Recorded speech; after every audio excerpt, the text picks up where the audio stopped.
अस्सलामुअलैकुम, hi and hello and sports pulse में आप सबको खुश आमदेद कहती हूँ। कैसे हैं आप सब जनाब और क्या वाल हैं हमारे सबके सब सुनने वालों के, सबके सब देखने वालों के। उम्मीद करती हूँ खैरियत से होंगे, अच्छे से लाइफ को एंजॉय कर रहे होंगे। और मेरी जो मेरे ख्याल से 2 दिन की एब्सेंस रही, उसकी वजह ये बनी कि फैमिली में शादी थी, उसमें थोड़ी मसरूफियत रही। और गला आप लोगों को थोड़ा सा फील हो रहा होगा कि ये ख़राबी की जानिब तेज़ी से गामजन है, तबीयत कुछ ख़राब है। लेकिन मैंने कहा नहीं भाई नहीं, छुट्टियाँ हो चुकी हैं, मज़ीद छुट्टी नहीं करनी है। अब ये जो मुलाकात है ये लाजमी हो गई है। तो जी आपकी खिदमत में हम हाजिर हैं और आइए जी खेलों की दुनिया में स्टेप इन होते हैं। और जब खेलों की दुनिया में दाखिल होते हैं तो क्या ज़बरदस्त खबरें हमारे पास मौजूद हैं। यकीनन जो टेस्ट मैच है कि जिसका कल इख्तिताम हुआ इंडिया वर्सेस इंग्लैंड, इसको आपने इंजॉय किया होगा भरपूर तरीके से, क्योंकि it was really really treat to watch. वो जो एक बैस बॉल अप्रोच थी ना, इंग्लैंड की, वो शोर मचाते थे बैस बॉल अप्रोच ना बैस बॉल अप्रोच, इंडिया ने बिल्कुल वो आईना लगा दिया है इंग्लैंड के सामने कि देखो ऐसे होता है जब आप बैस बॉल अप्रोच के साथ खेलते हैं। और उनको बताया है कि what is the real Bazball approach, कि जिसमें आप बैस बॉल अप्रोच से भी खेलते हैं, तेज़ी के साथ भी खेलते हैं और साथ साथ अक्ल और समझ के साथ भी खेलते हैं। ऐसा ही नहीं कि बस उल्टे सीधे शॉट आप आते ही मारना शुरू करते हैं। इसमें थोड़ी सी बात करेंगे, यकीनन आप लोगों ने इतना अच्छा मैच था उसे एंजॉय किया होगा। और अगर आप लोगों से किसी दिन का खेल, खासतौर पे कल का खेल मिस आउट भी हो गया होगा, तो काफ़ी खबरें, काफ़ी अपडेट्स आपने सुन ली होंगी। तो बस थोड़ी सी बात करेंगे। और जी अब जो आगे चौथा टेस्ट मैच है वो बड़ा इंपॉर्टेंट है, क्योंकि इंडिया को 2-1 की लीड तो हासिल हो गई है। लेकिन अब ये जो चौथा टेस्ट मैच है ये बस अब हम अगर देखें तो एक मैच की दूरी पर है इंडिया ये सीरीज़ सील करने के लिए। लेकिन उस सीरीज़ से पहले एक बड़ा फैसला सामने आ रहा है बीसीसीआई की जानिब से। क्या बड़ा फैसला है, इस पर आपसे बात करेंगे। इसके अलावा जहां पर बड़ी ज़बरदस्त टेस्ट सीरीज़ जारी है इंडिया में, वहां पर पीएसएल पाकिस्तान सुपर लीग का आगाज़ हो चुका है। पाकिस्तान में 3 मैचेस खेले जा चुके हैं। इस हवाले से आपसे बात करेंगे प्रिसाइजली, फिक्र ना करें, कोई स्कोर कार्ड आपसे शेयर नहीं होगा। यकीनन तीनों मैचेस आप लोगों ने देखे होंगे, नहीं भी देखे होंगे तो अब तक पता चल चुका होगा क्या हुआ है इनके अंदर। सो बस कुछ थोड़ी सी आपसे बात करेंगे कुछ ऐसे एस्पेक्ट्स पर कि जिन पर बात बेहद ज़रूरी है। और जी इसके अलावा मोहम्मद आमिर को लेकर बड़ी बातें हो रही हैं। मोहम्मद आमिर एक ऐसी फिगर है पाकिस्तान के अंदर कि मुझे ऐसा लगता है उनकी खुद से ज़्यादा जो पाकिस्तानी लोग हैं ना, ख़ासतौर पे ये जो मीडिया के लोग हैं या फिर हमारे जर्नलिस्ट हैं या फिर जो खिलाड़ी हैं, वो खबर बनाने के लिए ऐसे ही बस वो ना आर्मी टीम में वापस आ रहे हैं, हम लेके आ रहे हैं, अच्छा खेल रहा है, बुरा खेल रहा है, उसकी बात किसी ना किसी ने करनी है। तो जी उनकी बात भी चल रही है। इस हवाले से आपसे कुछ बात करेंगे। और ये जो चौथा टेस्ट है उससे पहले एक और बड़ी खबर भी सामने आ रही है। क्या बड़ी खबर है? एक बड़ी खबर तो नहीं, मेरे ख्याल से एक एक्सपेक्टेड खबर, वो जो केएल राहुल की वापसी का एक था कि तीसरे मैच में हो जाएगी, लेकिन फिर वो नहीं खेल सके। अब उनकी वापसी की खबर है, तो किसकी जो है वो कुर्बानी जाएगी जब केएल राहुल वापस आएंगे, इस हवाले से आपसे कुछ बात करेंगे। तो आइए जी वीडियो का आगाज़ करते हैं। सबसे पहले इंडिया वर्सेस इंग्लैंड के ये जो चौथा टेस्ट, नॉट जी चौथा, तीसरा जो टेस्ट मैच हुआ, इस पर बात करके। और जनाब इस टेस्ट मैच की बात क्या करनी है, इसमें तो इंडिया ने कमाल धमाल कर दिया है। आप देखें उस टीम के सामने इंडिया ने रिकॉर्ड बनाया है कि जो बड़े बड़े दावे, आपको पता है कि इंग्लैंड की टीम करने में माहिर है। सो वो जो बैस बॉल अप्रोच है उसी के सामने इंडिया ने बिगेस्ट विक्ट्री हासिल की है बाय रन्स, 400 प्लस की जनाब विक्ट्री है जो कि इंडिया के खाते में आई है। और ये यकीनन उनकी मेहनत की वजह से आई है, उनकी प्लानिंग की वजह से आई है, उसकी बड़ी ज़बरदस्त एग्जीक्यूशन की वजह से आई है। दूसरी जानिब अगर हम इंग्लैंड को देखें तो इंग्लैंड के हिस्से में आई है जनाब सेकंड बिगेस्ट डिफीट। और अब इस पर डिफरेंट किस्म की बातें भी कर रहे हैं, बेन स्टोक्स की कुछ भी बयान सामने आ रहे हैं, बेन डकेट के भी आ रहे हैं। लेकिन अब देखिए अब इसका कुछ फ़ायदा नहीं है। जो आपने हारना था वो तो आप हार गए। अब आप चाहे अंपायरिंग की बात कर लें, चाहे आप रूल्स की बात कर लें, अब ऐसा तो नहीं होता ना कि जब आप जीत रहे हो, रूल्स जब आपकी जीत में हो तो वो ठीक हो, आप हार रहे हैं तो वो रूल्स आपको अच्छे ना लगे, वो ये मोहम्मद हफीज़ वाली बातें तो अच्छी नहीं है। तो जी अगर हम इस मैच की बात करें तो इसमें बड़ी अच्छी अच्छी परफॉर्मेंसेस हमें देखने में आई। सबसे जो इम्पोर्टेंट बात है वो ये है कि ये इंडिया की यंग टीम है। मैं जैसे कहती हूँ बड़ा अच्छा मिक्सचर इंडिया ने बनाया है, ओल्ड और यंग का जो कॉम्बिनेशन है वो बड़ा ज़बरदस्त है। एक ऐसी टीम ने इंडिया को एक ऐसी इंडिया की टीम ने इंग्लैंड को ये बिगेस्ट डिफीट दी है 400+ रन्स की, कि जिसके अंदर कोहली नहीं है, कि जिसके अंदर इंडिया ने आप देखे अजिंक्य रहाणे, चेतेश्वर पुजारा को नहीं खिलाया, जो कि हम देख रहे हैं कि रणजी ट्रॉफी के अंदर क्या ज़बरदस्त खेल का मुजाहिरा कर रहे हैं। अभी मेरे ख्याल से कल भी चेतेश्वर पुजारा या अजिंक्य रहाणे, मैंने खबर पढ़ी थी एग्जैक्टली मुझे याद रही है, इनमें से एक ने जनाब 100 के स्ट्राइक रेट से सेंचुरी बनाई है। लेकिन आप देखिए ऐसे खिलाड़ी इंडिया ने बिठाए हुए हैं, नॉट मतलब बिठाए हुए मतलब कहने का ये है कि वो टीम में शामिल नहीं है, वो डोमेस्टिक खेल रहे हैं और उसमें परफॉर्म कर रहे हैं। लेकिन इंडिया की अप्रोच ये है कि we are done with them, अब हमने नया ब्लड लेके आना है, उन्हें चांसेस देने हैं, उनको चांसेस दे रहे हैं और एक बड़े अच्छे वे में डोमेस्टिक के बैकग्राउंड से वो आ रहे हैं और वो कैसे खुद को प्रूव कर रहे हैं, चाहे वो जायसवाल हैं या आप देख लें शुभमन गिल फॉर्म में दोबारा वापस आ चुके हैं। अनफॉर्चुनेट रहे कि वो सेंचुरी कंप्लीट नहीं कर सके। उसके अलावा सरफराज खान का वो जो एक मच अवेटेड डेब्यू हुआ और उस डेब्यू पे क्या ज़बरदस्त परफॉर्मेंस दी उन्होंने दोनों इनिंग्स में, पहली इनिंग में भी आप देखें और दूसरी इनिंग में भी बड़े ज़बरदस्त उन्होंने वो जो 68 मेरे ख्याल से रन बनाए, नॉट आउट रहे, वो बड़े ज़रूरी रन थे। और उसके अलावा जनाब आप ध्रुव जुरेल की बात करते हैं, ध्रुव जुरेल की क्या ज़बरदस्त वो विकेट कीपिंग कर रहे हैं, बैटिंग कर रहे हैं, too good with both bat and the ball. आप देखिए ये जो अगर हम विकेट कीपिंग की बात करें आसान नहीं है, क्योंकि ये जो ट्रैक्स हैं इन पर विकेट कीपिंग करना, but he is too good with the wicket keeping. मैं कमेंट्री सुन रही थी, उसमें भी बार बार उनकी तारीफ हो रही थी और वो वेल डिजर्विंग तारीफ है। और मेरे ख्याल से इस तरह की परफॉर्मेंस के बाद अब के.एस. भरत को काफ़ी मेहनत करनी पड़ेगी टीम में कमबैक करने के लिए। और जी अगर हम बात करें यहाँ पे जायसवाल की, तो जायसवाल ने तो क्या कारनामा अंजाम दिया है। 105 पे वो रिटायर्ड हर्ट हो जाते हैं, क्या कहते हैं, रिटायर्ड आउट हो जाते हैं और उसके बाद जब वो वापस आते हैं तो वो डबल टन कर देते हैं अपनी इस सीरीज़ में। सेकंड उन्होंने डबल 100 कर दिए, सेकंड टन का उन्होंने इजाफा किया है। और इसके अलावा जी जेम एंडरसन को 3 छक्के उन्होंने मारे, वो जॉर्ज बेली थे उनकी याद ताज़ा कर दी। उसके बाद ही इज़ द जायसवाल के जिन्होंने जेम्स एंडरसन जैसे वर्ल्ड क्लास पेसर को उन्होंने 3 कंसेक्टिव छक्के मारे। और बड़ी अच्छी आप देखिए अगर पूरी इस मैच की बात करेंगे ना तो बड़ी एक इसके अंदर स्टोरी है।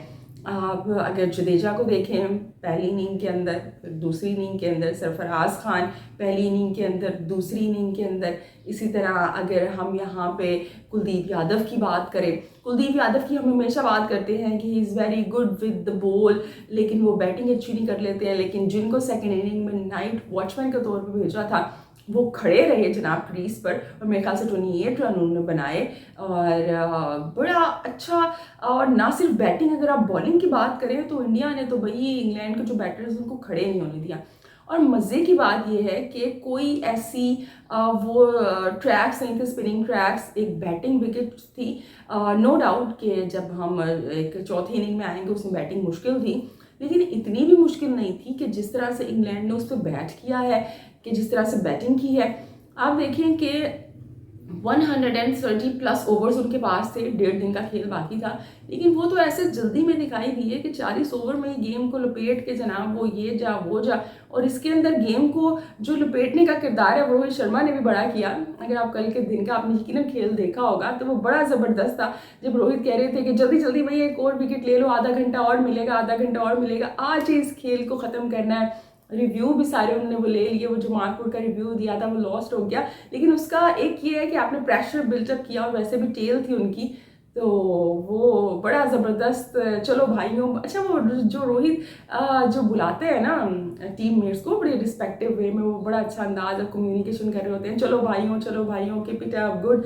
और मुझे ये समझ नहीं आती है खांडे वार खांडे के पता नहीं क्या कह रहे होते हैं, खांडे ये कौन है वो जिसको मुखातिब कर रहे होते हैं क्रीज में ग्राउंड में, अगर आपको पता है तो मुझे बताइएगा। टीम में तो किसी का ऐसा नाम नहीं है भाई, अगर किसी का निकनेम है तो आई डोंट नो, लेकिन बहरहाल जनाब इंडिया जो है वो कल बाजी ले गया।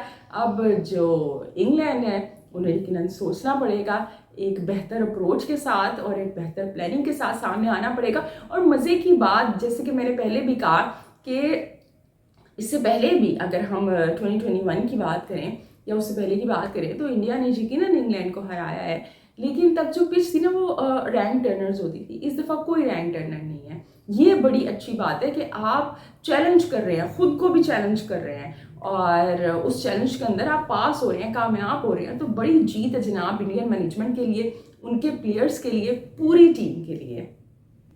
और जनाब ऐसी ही अच्छी अच्छी परफॉर्मेंसेज आती हैं जब आप डोमेस्टिक को रिस्पेक्ट देते हैं। और डोमेस्टिक की क्या अहमियत है वहाँ पे, ये रीसेंट टाइम्स में हमें पता चला है कि जब नई रूल्स इंडिया के सामने आए हैं कि भाई डोमेस्टिक तो लाजमी खेलना है आपने। अब इस पर किस तरह से इम्प्लीमेंट हो पाएगा, नहीं हो पाएगा, आईपीएल फ्रेंचाइजीज कैसे रिस्पॉन्ड करेंगी, ये तो भी आगे जाके पता चलेगा। लेकिन आपने एक स्टेप तो लिया है, बल्कि जो खिलाड़ी हैं उनको ईमेल के जरिए इन्फॉर्म भी किया जा चुका है। ऐसा भी सुन रहे हैं कि ईशान किशन का कमबैक होने जा रहा है, तो लेट्स सी। और इसके अलावा एक और ख़बर यहाँ पे शामिल कर लेते हैं कि बुमराह वैसे तो खिलाड़ियों को बहुत ज़्यादा ग्राउंड में तंग करते हैं अपोजिशन को और उन्हें आउट भी करते हैं, लेकिन अब इंडियन मैनेजमेंट ने फैसला किया है कि बुमराह को आउट किया जाए चौथे टेस्ट मैच के लिए। उसकी वजह क्या है भाई? उसकी वजह ये है कि उनको रेस्ट देना है और आगे आईपीएल आ रहा है। हम सब जानते हैं अब आईपीएल में मुंबई इंडियंस से तो आप उम्मीद ना रखें कि उनको कोई रेस्ट वगैरह मिलने वाला है जब तक वो क्वालिफाई ना कर लें प्लेऑफ्स के लिए। तो अब ये मैनेजमेंट ने सोचा है कि भाई जो चौथा टेस्ट मैच है उसमें बुमराह को रेस्ट दिया जाए। पहले तीसरे के लिए था, लेकिन अब तीसरे में आपको पता है वैसे ही इतने चैलेंजेस आ गए थे और लेकिन अब जनाब फिर बुमराह को तीसरे में तो खिलाया गया था टेस्ट मैच में, अब चौथे में उनको रेस्ट देने की बातें कर रहे हैं क्योंकि ऑफ कोर्स के राहुल भी वापस आ जाएंगे तो ज़रा टीम स्ट्रॉन्ग हो जाएगी। टू डेब्यूटेंट्स के साथ फिर अपने मेन पेसर को भी रेस्ट दे देना ये कोई अच्छा नहीं समझा बीसीसीआई ने, और बिल्कुल सही फैसला किया। और इंडिया की टीम की बात यह है कि जिसको आप चांस दें वो परफॉर्म करता है। सिराज पहले मैच के अंदर इतना इम्प्रेस नहीं कर सके थे पहले टेस्ट मैच में, फिर उनको रेस्ट दिया गया, तीसरे के अंदर कमाल कर दिया बंदे ने। तो ये बड़ी एक ज़बरदस्त बात है कि इतना कंपटीशन है कि ये जो हेल्दी कंपटीशन है इसकी वजह से परफॉर्मेंसेस बड़ी अच्छी आती हैं इंडिया की टीम इंडियन टीम की। पीएसएल की बात कर लेते हैं तो पीएसएल में जनाब कोयटा ग्लैडिएटर्स ने और इसके अलावा जनाब इस्लामाबाद यूनाइटेड ने और जी मुल्तान सुल्तान ने अपने सफ़र का आगाज़ पीएसएल की जीत के साथ किया है। कोयटा ग्लैडिएटर के लिए बड़ी इंपॉर्टेंट है जनाब जीत, क्योंकि मुसलसल वो 2-3 साल से अच्छे सीज़न उनके लिए नहीं रह रहे। तो अब ऐसा वो लगता है रायली रोसो की जो कैप्टनसी है शायद रास आ गई है और सऊद शकील को भी कहाँ तो उनको खेलने का मौका नहीं मिल रहा था और अब हमने उनको ओपन करते हुए देखा और बड़ा अच्छा ओपन किया उन्होंने, प्लेयर ऑफ द मैच भी वो रहे। सो कोयटा ग्लैडिएटर की टीम जीत गई जनाब। इस्लामाबाद यूनाइटेड की हम बात कर लें, इस्लामाबाद यूनाइटेड का बैटिंग पावर हाउस मशहूर है, वही बैटिंग की उन्होंने। अच्छी बात यह है कि शादाब फॉर्म में वापस आ गए हैं, बड़ी अच्छी उन्होंने performance the with the both bat and the ball और 1 डाउन पे वो आए और वो अक्सर इस्लामाबाद यूनाइटेड से आते हैं 1 डाउन पे। नसीम शाह का मच अवेटेड डेब्यू वो थोड़े से एक्सपेंसिव रहे और वो आहिस्ता आहिस्ता मेरे ख्याल से अब उनको गेम्स मिलेंगी तो मज़ीद अच्छी परफॉर्मेंस उनकी हमें देखने को मिलेगी। इसके अलावा हम पेशावर ज़ल्मी की बात कर लें तो पेशावर ज़ल्मी ने अपना जो पहला मैच है वो हार गई और पेशावर ज़ल्मी में बाबर ने और साइम ने बड़ा अच्छा स्टार्ट दिया और पावर प्ले में ही 70 रन उन्होंने बनाए। लेकिन बात वो है कि सब कुछ बाबर ने तो नहीं करना है ना, और बाकी के जो टीम है वैसे परफॉर्म नहीं कर पाई। कुछ कैप्टनसी के फ्लॉज यहाँ पे हो गए। एक तो ये कि बाबर ने खुद भी एक्सक्यूज़ किया कि वो जो रन आउट टर्निंग पॉइंट जो था वो रन आउट था साइम का बेसिकली, उसके लिए कि वो उनकी गलत कॉल थी सेकंड रन के लिए, इस वजह से साइम रन आउट हो गए, वरना जो रिजल्ट था वो मुख्तलिफ आ सकता था इससे, क्योंकि मुल्तान सुल्तान ये मैच जीत गई। और एक और बात कि आपके पास जब आमिर जमान जैसा ऑलराउंडर है उसको आपने ऊपर नहीं भेजा और आपने आसिफ अली को ऊपर नहीं भेजा जो बड़े पावर हिटर मशहूर हैं। सो यहाँ पे कुछ गलती हो गई। और एक इनके बड़े अच्छे से स्पिनर हैं, नाम मुझे उनका याद नहीं आ रहा, सलमान खेल पता नहीं क्या नाम है उनका, इस तरह करके वो अफगानिस्तान के हैं और अभी वो मुंबई इंडियंस की जो इंटरनेशनल लीग में टीम है वहाँ से भी बड़ा अच्छा परफॉर्म करके आए हैं। और मुंबई इंडियन एमिरेट्स ने वैसे जो इंटरनेशनल लीग है वो भी जीत ली है, तो उनको मेरे ख्याल से यहाँ पे मौका मिलना चाहिए था, उनको नहीं खिलाया गया।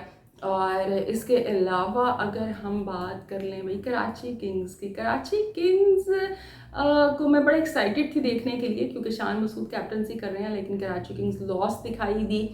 और इसके अलावा अगर हम बात करें, जो अच्छी मुझे बात लगी वो ये कि ओपनर को ओपनर खिला रहे हैं। साहबजादा फरहान को हमने ओपन करते हुए देखा। और देखें जो साहबजादा फरहान है वो ओपनर ही हैं T20 के अंदर। वैसे तो वहाब रियाज ने बड़ी बातें की थी जब टेस्ट के लिए साहबजादा फरहान को शामिल नहीं किया गया था कि जिस खिलाड़ी की जो जगह है हम उसको वहाँ पे मौका दें, हम ये चाहते हैं। और जब साहबजादा फरहान को आपने न्यूजीलैंड की T20 सीरीज़ में मौका दिया तो आप उनको छठे नंबर पे भेज रहे हैं, वहाँ पे भी वो बंदा आपको परफॉर्म करके दे रहा है। मेरे ख्याल से 30+ रन उन्होंने बना दिए थे कि जो कि ज़रूरी थे पाकिस्तान की जीत के अंदर, और कभी आप उसको 5वें नंबर पे भेज रहे हो। तो ये जो डबल माइंडेड लोग हैं ना, ये हमारी टीम को बड़ा ख़राब करते हैं, नेशनल टीम को। सो अब जब उन्होंने ओपन किया तो ही डिलीवर्ड, उन्होंने परफॉर्म भी किया। और इस तरह से जनाब ये जो 3 टीमें हैं ये जीत चुकी हैं। लाहौर कलंदर्स की यहाँ पर जल्दी से बात कर लेते हैं। लाहौर कलंदर की बड़ी फ्लैट बॉडी लैंग्वेज दिखाई थी, डिफेंडिंग चैम्पियंस, और उनको क्राउड की बड़ी सपोर्ट हासिल थी, लेकिन उसके बावजूद वो हार गए। और वो क्या कहेंगे ना, वो जो उनको मिला था टारगेट उसको डिफेंड नहीं वो कर सके। हालांकि वो जो ग्राउंड थी वहाँ पे आप चेस करके जीत जाते हैं, बट वो नहीं ऐसा नहीं हो सका। और जो लाहौर कलंदर है वो हार गए। हारिस रऊफ को जो तो जनाब वो जो कोहली ने T20 में वर्ल्ड कप में 2 छक्के मारे थे ना, और उसके बाद वो खैर संभल गए थे, होशो हवास में वापस आ गए थे, लेकिन वो जो ODI वर्ल्ड कप में 500 रन कंसीव किए उन्होंने, 500+ रन, उसके बाद से बंदा कम बैक नहीं कर पा रहा है। अभी भी देखिए जो खिलाड़ी हैं इस्लामाबाद यूनाइटेड के, उनको बाकायदा मार रहे थे प्लानिंग के ज़रिए। और ज़मान खान भी वैसे इंप्रेसिव नहीं दिखाई दिए, शाहीन की पेस कुछ वापस आती हुई दिखाई दी, राशिद खान को बिल्कुल लाहौर कलंदर्स मिस कर रही है टीम। और ऐसा वो लग रहा है कि आगे जाकर उनको मसला मसाइल का सामना हो सकता है अगर वो इसी तरह परफॉर्म करते रहे तो जी बहरहाल जैसे जैसे PSL के मैचेस हमारे सामने आएंगे इन पर मज़ीद भी बात करेंगे। मोहम्मद आमिर एक ऐसा नाम है कि मेरे ख्याल से उन पर इसलिए बात कर ली जाती है कि शायद लोग उनके बारे में सुनना पसंद करते हैं। अभी भी जनाब पहले जब वो इंटरनेशनल लीग में खेल रहे थे तो बातें हो रही थी, शाहिन शाह अफरीदी कह रही हैं जी उनको मैं वापस लेके आने की बातें कर रहा हूँ, टीम में मैं उनसे बात कर रहा हूँ। और कल उनसे मैच के बाद जो जर्नलिस्ट है उसने भी क्वेश्चन कर लिया बिकॉज उन्होंने बड़ा अच्छा परफॉर्म किया था उन्होंने और मोहम्मद वसीम जूनियर ने।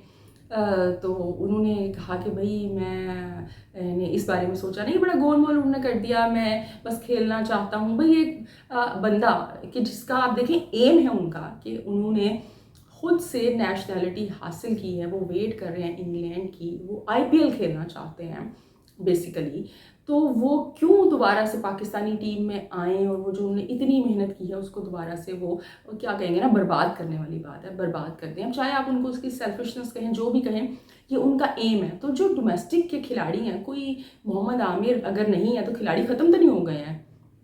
अभी जो अंडर 19 का वर्ल्ड कप हुआ है इसमें क्या ज़बरदस्त परफॉर्मेंसेस पाकिस्तानी पेसर्स की हमारे सामने आई हैं, कि जिसमें से 2 तो नसीम शाह के भाई ही हैं, उसके अलावा जीशान हैं, अली रज़ा हैं, और दीगर स्पिनर्स पेसर्स सारे सामने आए हैं हमारे।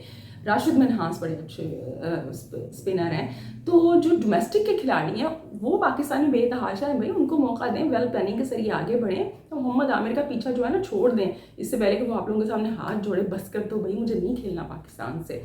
तो जी बहरहाल ये थी आज की वीडियो, और अब आप लोग अपना ढेर सारा ख्याल रखिएगा, हंसते मुस्कुराते रहिएगा, क्योंकि आप मुस्कुराते हुए बहुत अच्छे लगते हैं। अब आप लोगों से कल मुलाकात होगी, या फिर ऐसा भी हो सकता है कि आज PSL के मैच के बाद ही मुलाकात हो जाए। बहरहाल देखते हैं जी क्या सिचुएशन बनती है। और अब आप लोग मुझे बस जल्दी से अपनी एक प्यारी सी स्माइल दीजिए, बिल्कुल जी यही वाली। So take good care of yourself, और मेरी जानिब से अल्लाह निगहबान।